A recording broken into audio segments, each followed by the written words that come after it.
السلام علیکم۔ وعلیکم السلام ورحمۃ اللہ وبرکاتہ۔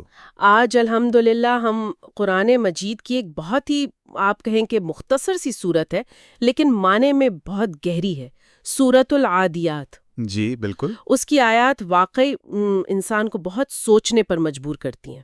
جی سبحان اللہ۔ یہ ان صورتوں میں سے ہے جو شروع ہوتے ہی قاری کو ایک خاص کیفیت میں لے جاتی ہیں، ایک منظر سامنے آ جاتا ہے اور پھر انسان اپنی حقیقت پر غور کرتا ہے۔ تو آئیے اللہ کے نام سے شروع کرتے ہیں۔ جی بسم اللہ الرحمن الرحیم۔ سورت کا آغاز ہی قسموں سے ہے، اور کیا زبردست منظر کشی ہے۔ والعادیات ضبحا، قسم ہے ان گھوڑوں کی جو ہانپتے ہوئے دوڑتے ہیں۔ یہ کون سے گھوڑے ہیں؟ یہ ہانپنا کیا ہے؟ جی دیکھیے، اللہ تعالیٰ کی شان ہے کہ وہ اپنی مخلوق کی قسم کھا کر کسی بات کی اہمیت واضح کرتا ہے۔ العادیات اس سے عام طور پر مفسرین جیسے تفسیر ابن کثیر میں بھی آتا ہے، مراد لیتے ہیں وہ گھوڑے جو جہاد فی سبیل اللہ کے لیے یا کسی اور بہت اہم مقصد کے لیے پوری قوت سے دوڑ رہے ہوں۔ اچھا۔ اور ذبح جو ہے یہ ان کی وہ خاص آواز ہے جو تیز دوڑنے کی وجہ سے جب سانس پھولتی ہے تو سینے سے نکلتی ہے، ہانپنے کی آواز۔ اوہ اچھا۔ تو یہ منظر جو ہے یہ بہت زیادہ محنت، کوشش اور تیز رفتاری کو دکھا رہا ہے۔ سبحان اللہ، یعنی شروع میں ہی ایک ایکشن، ایک جدوجہد کا تاثر ہے، اور پھر اگلی آیت فالموریات قدحن، پھر جو پتھروں پر سم مار کر چنگاریاں نکالتے ہیں۔ یہ تو اس منظر کو اور شدید بنا رہی ہے۔ جی بالکل، یہ ان گھوڑوں کی رفتار اور ان کی طاقت کو اور واضح کر رہی ہے۔ آپ تصور کریں کہ وہ اتنی تیزی سے، اتنی شدت سے دوڑ رہے ہیں، پتھریلی زمین پر، ہو سکتا ہے رات کا وقت ہو، کہ ان کے سموں یا نالوں کے پتھروں سے ٹکرانے پر چنگاریاں نکل رہی ہیں۔ اللہ اکبر۔ تو یہ صرف رفتار نہیں ہے، یہ اس کام کی جو سنجیدگی ہے، جو توانائی ہے، جو فوری پن ہے، اس کی بھی علامت ہے۔ صحیح، یعنی مقصد بڑا اہم ہے جس کے لیے یہ سب ہو رہا ہے۔ اچھا، پھر وقت کا بھی تعین ہے، فالمغیرات صبحا، پھر صبح کے وقت حملہ کرتے ہیں۔ صبح کا وقت ہی کیوں؟ اس میں کیا خاص بات تھی؟ جی یہ ایک آپ کہہ لیں جنگی حکمت عملی تھی قدیم عرب میں۔ صبح سویرے حملہ کرنا بہت مؤثر سمجھا جاتا تھا، کیونکہ دشمن اس وقت عموماً غفلت میں ہوتا ہے یا آرام میں۔ تو پھو پھٹنے کا وقت جو ہے وہ ایک فیصلہ کن کارروائی کا بھی وقت ہے، ایک نئے آغاز کا بھی۔ تو یہ آیت اس اچانک حملے کو، اس فیصلہ کن نمے کو بیان کر رہی ہے جب یہ گھوڑے اپنے سواروں کے ساتھ دشمن پر ٹوٹ پڑتے ہیں۔ اور حملہ بھی کوئی معمولی نہیں۔ اگلی آیت بتا رہی ہے فَأَثَرْنَ بِهِ نَقْعًا، پھر اس وقت گرد و غبار اڑاتے ہیں۔ یہ گرد و غبار کیا دکھا رہا ہے؟ یہ اس حملے کی شدت ہے، اس کی تیز رفتاری ہے، میدان جنگ کی کیفیت ہے۔ جب اتنے گھوڑے ایک ساتھ تیزی سے دوڑیں گے، خاص طور پر خشک زمین پر، تو ظاہر ہے بہت گرد و غبار اٹھے گا۔ جی یہ منظر ایک طرح کی آپ کہیں افراتفری، ہلچل اور جو حملہ آور ہیں ان کی دھاک کو بھی ظاہر کرتا ہے۔ اس سے صورتحال کی سنگینی اور بڑھ جاتی ہے۔ اور پھر ان قسموں کا کلائمیکس آپ کہہ لیں 5ویں آیت میں فَوَسَطْنَ بِهِ جَمْعًا، پھر اسی وقت دشمنوں کی جماعت میں جا گھستے ہیں۔ یہ تو کمال کی بہادری ہے، مطلب کنارے سے نہیں، سیدھا بیچ میں۔ بالکل، یہ ان گھوڑوں کی اور ظاہر ہے ان کے سواروں کی بے خوفی، جرت اور مقصد سے جو مکمل وابستگی ہے اس کا عروج ہے۔ وہ صرف حملہ نہیں کر رہے، وہ سیدھا دشمن کی صفوں کے بیچوں بیچ پہنچ رہے ہیں، ان کے مرکز میں۔ تو آپ دیکھیں یہ پہلی 5 آیات ہیں، ان میں اللہ تعالیٰ نے ان گھوڑوں کی مثال سے طاقت، رفتار، مسلسل کوشش، مقصد کے لیے جان لڑا دینا اور بالآخر مؤثر کارروائی، ان سب چیزوں کی قسمیں کھائی ہیں۔ جی یہ ساری صفات مل کر ایک تصویر بناتی ہیں اعلیٰ درجے کی اطاعت اور جدوجہد کی۔ اب سوال یہ پیدا ہوتا ہے کہ اتنی زوردار قسمیں کیوں کھائی گئیں؟ جی بالکل یہی سوال ذہن میں آتا ہے کہ اتنی لمبی تمہید، اتنی شدید منظر کشی کس بات کے لیے؟ تو جواب آتا ہے 6 آیت میں، ان الانسان لربہ لکنود، بے شک انسان اپنے پروردگار کا بڑا ناشکرا ہے۔ اللہ اکبر۔ ان گھوڑوں کی اتنی وفاداری، اتنی جاں فشانی، اور اس کے مقابلے میں انسان کی یہ حالت، یہ تو بہت بہت بھاری بات ہے۔ جی یہی اصل بات ہے، یہی ان قسموں کا جواب ہے۔ سورت کا مرکزی نقطہ یہی ہے۔ اللہ تعالیٰ ان وفادار گھوڑوں کی قسم کھا کر انسان کی ایک بنیادی کمزوری، ایک بیماری کی طرف توجہ دلا رہا ہے، اور وہ ہے ناشکراپن، قنوط۔ قنوت؟ قنوت کا لفظ بڑا جامع ہے۔ تفسیر ابن کثیر میں حضرت ابن عباس رضی اللہ عنہما سے منقول ہے کہ قنوت وہ ہے جو نعمتوں کا انکار کرے، یعنی کفور ہو۔ اچھا۔ اور حضرت حسن بصری رحمہ اللہ فرماتے ہیں کہ قنوت وہ ہے جو مصیبتیں تو یاد رکھے لیکن نعمتیں بھول جائے۔ اوہو۔ تو یہ بالکل ان گھوڑوں کے رویے کے الٹ ہے جو اپنے مالک کے اشارے پر جان دینے کو تیار ہیں، جبکہ انسان اپنے حقیقی مالک اپنے رب کی اتنی ساری نعمتوں کو یا تو بھول جاتا ہے، یا ان کا اقرار نہیں کرتا، یا ان پر شکر ادا نہیں کرتا۔ اور پھر اگلی آیت، وَإِنَّهُ عَلَى ذَلِكَ لَشَهِيدٌ، اور وہ خود بھی اس بات پر گواہ ہے۔ یہاں وہ سے کون مراد ہے، انسان خود یا اللہ تعالیٰ؟ اس میں کیا وضاحت ہے؟ یہ مفسرین نے یہاں دونوں ہی احتمالات کا ذکر کیا ہے، اور دونوں ہی اپنی جگہ بہت معنی خیز ہیں۔ ایک مطلب تو یہ ہے کہ انسان خود، یعنی اس کا اپنا ضمیر، اس کا اپنا باطن، اس بات پر گواہ ہے کہ وہ ناشکرا ہے۔ اس کے عمل، اس کا رویہ، اس کی زبان حال، یہ سب گواہی دے رہے ہوتے ہیں، چاہے وہ زبان سے مانے یا نہ مانے۔ صحیح۔ دوسری تشریح یہ ہے کہ وہ سے مراد اللہ تعالیٰ ہے، کہ اللہ تعالیٰ انسان کی اس ناشکری کی حالت پر گواہ ہے، اور حقیقت میں تو دونوں ہی باتیں درست ہیں۔ انسان خود بھی اپنی حالت جانتا ہے، اور اللہ تو ظاہر و باطن ہر چیز کا کامل گواہ ہے۔ سبحان اللہ۔ اچھا، تو یہ جو ناشکری ہے یہ آتی کہاں سے ہے؟ اس کی کوئی جڑ بھی بتائی گئی ہے؟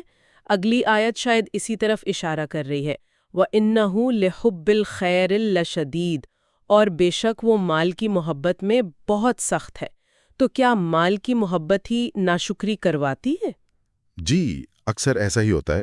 یہاں خیر سے مراد عام طور پر مفسرین نے مال و دولت ہی لیا ہے۔